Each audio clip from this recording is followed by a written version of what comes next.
യുദ്ധത്തീയിൽ ഉരുകി സ്വർണം. മൂന്നാഴ്ചയ്ക്കിടെ 20,000 രൂപ വരെ ഇടിഞ്ഞ സ്വർണ്ണവില. ഇനി എന്താണ് സംഭവിക്കാൻ പോകുന്നത്?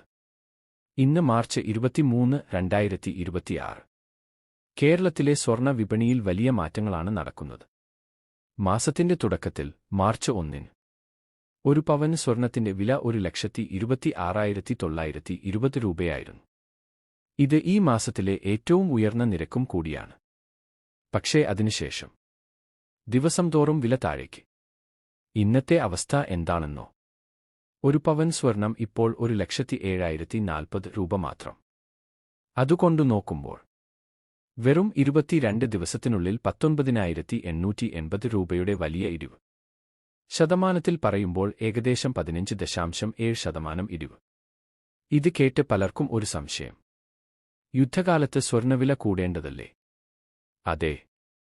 സാധാരണയായി യുദ്ധം, അനിശ്ചിതത്വം, സാമ്പത്തിക പ്രതിസന്ധി ഇതെല്ലാം വന്നാൽ നിക്ഷേപകർ സുരക്ഷിതത്വത്തിനായി സ്വർണത്തിലേക്ക് മാറും. പക്ഷേ ഇത്തവണ കഥ അല്പം വ്യത്യസ്തമാണ്. പശ്ചിമേഷ്യയിലെ യുദ്ധം. ഇസ്രായേലും അമേരിക്കയും ചേർന്ന് ഇറാനെ ആക്രമിച്ചതോടെ ആഗോള വിപണിയിൽ വലിയ ആഘാതം ഉണ്ടായി. എന്താണ് അതിന് കാരണം? അസംസ്കൃത എണ്ണ. യുദ്ധം കാരണം എണ്ണ വിതരണത്തിൽ പ്രശ്നങ്ങൾ ഉണ്ടായി.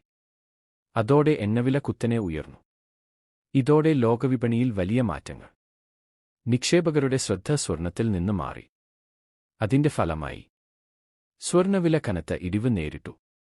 ഇത് മാത്രം അല്ല, വെള്ളിയും വലിയ ഇടിവാണ് നേരിട്ടത്. ഇപ്പോൾ അന്താരാഷ്ട്ര വിപണിയിൽ ഒരു ട്രോയ് ഔൺസ് സ്വർണത്തിന് ഏകദേശം $4,494. വെള്ളി $68 സമീപം. ഇനി മറ്റൊരു പ്രധാന വിവരം. ജനുവരി 29 കേരളത്തിലെ സ്വർണ്ണവില ചരിത്രത്തിലെ ഏറ്റവും ഉയർന്ന നിലയിലെത്തി. 1,31,160 രൂപ. ഇന്നത്തെ വില അതിനേക്കാൾ 24,120 രൂപ കുറവാണ്. അതായത് ഏകദേശം 18.4% ഇടിവ്. ഇപ്പോൾ പ്രധാന ചോദ്യമിതാണ്. ഇനി സ്വർണ്ണവില എങ്ങോട്ട് പോകും? എണ്ണവില ഇനിയും ഉയർന്നാൽ സ്വർണ്ണവില കുറയാൻ സാധ്യതയുണ്ട്. പക്ഷേ യുദ്ധം കൂടുതൽ വഷളായാൽ വീണ്ടും സ്വർണത്തിലേക്ക് നിക്ഷേപം കൂടാനും സാധ്യതയുണ്ട്. അതിനാൽ ഇപ്പോൾ വിപണി വളരെ അനിശ്ചിതമാണ്. നിക്ഷേപകർക്ക് ഒരു ചെറിയ മുന്നറിയിപ്പ്. ഇപ്പോൾ വലിയ തീരുമാനങ്ങൾ എടുക്കുന്നതിന് മുൻപ് വിപണിയുടെ ദിശ കുറച്ച് ദിവസങ്ങൾ കൂടി ശ്രദ്ധിക്കുക.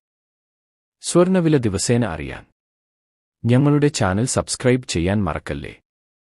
ഈ വീഡിയോ ഇഷ്ടമായാൽ ലൈക്ക് ചെയ്യൂ. നിങ്ങളുടെ അഭിപ്രായം കമന്റിൽ പറയൂ. നന്ദി.